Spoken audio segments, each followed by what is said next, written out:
Banks can only practice this money system with the active cooperation of government. First, governments pass legal tender laws to make us use the national fiat currency.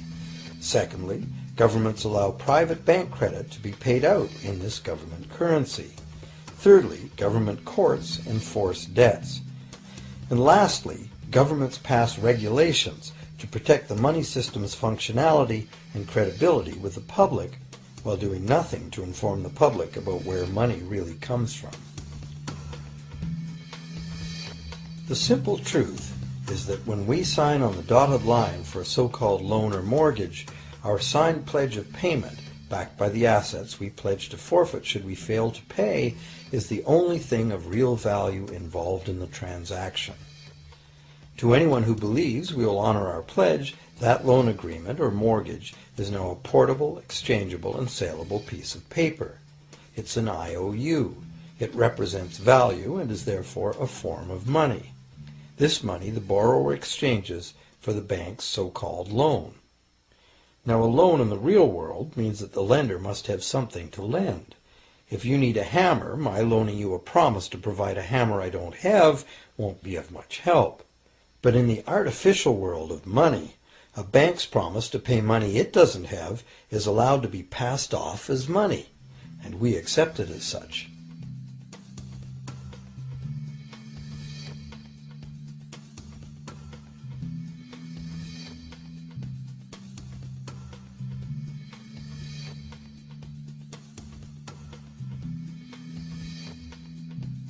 Once the borrower signs the pledge of debt, the bank then balances the transaction by creating, with a few keystrokes on a computer, a matching debt of the bank to the borrower. From the borrower's point of view, this becomes loan money in his or her account, and because the government allows this debt of the bank to the borrower to be converted to government fiat currency, everyone has to accept it as money. Again, the basic truth is very simple. Without the document the borrower signed, the banker would have nothing to lend. Have you ever wondered how everyone, governments, corporations, small businesses, families, can all be in debt at the same time and for such astronomical amounts?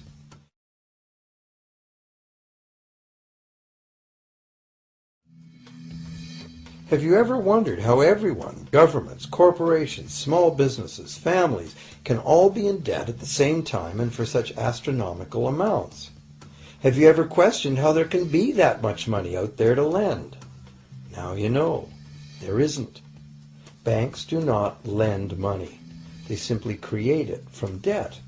And as debt is potentially unlimited, so is the supply of money. And as it turns out, the opposite situation is also true.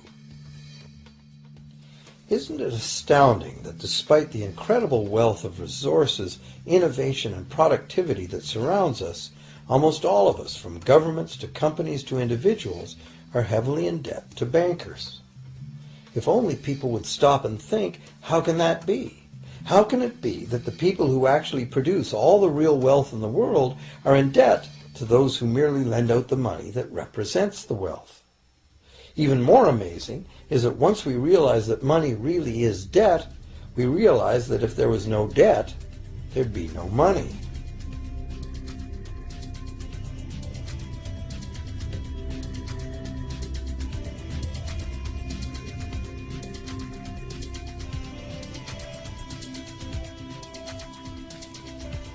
If this is news to you, you are not alone. Most people imagine that if all debts were paid off, the state of the economy would improve. It's certainly true on an individual level. Just as we have more money to spend when our loan payments are finished, we think that if everyone were out of debt, there would be more money to spend in general. But the truth is the exact opposite. There would be no money at all.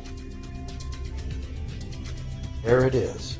We are totally dependent on continually renewed bank credit for there to be any money in existence. No loans, no money, which is what happened during the Great Depression. The money supply shrank drastically as the supply of loans dried up.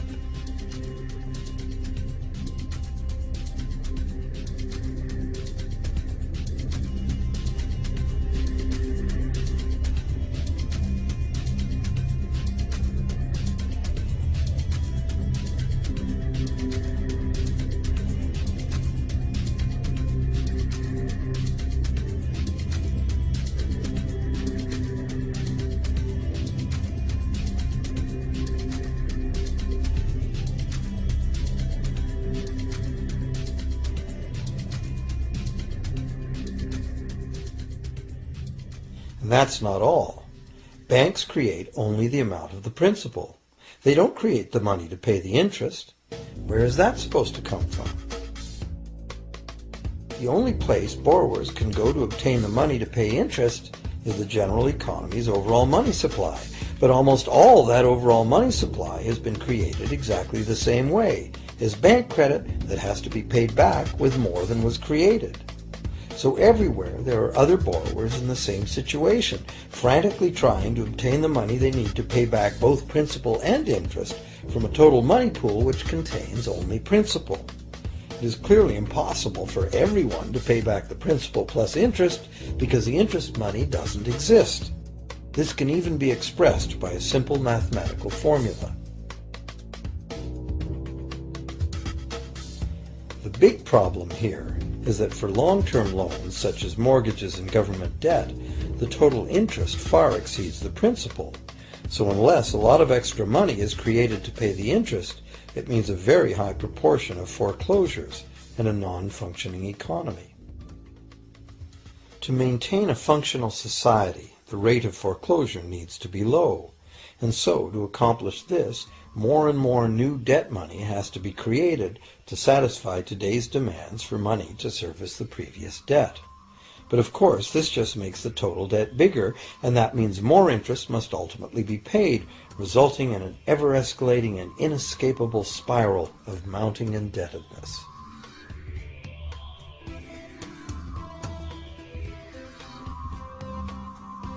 It is only the time lag between money's creation as new loans and its repayment that keeps the overall shortage of money from catching up and bankrupting the entire system.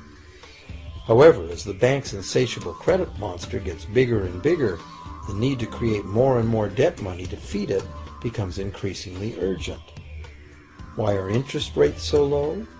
Why do we get unsolicited credit cards in the mail? Why is the U.S. government spending faster than ever? Could it be to stave off collapse of the entire monetary system? A rational person has to ask, can this really go on forever? Isn't a collapse inevitable?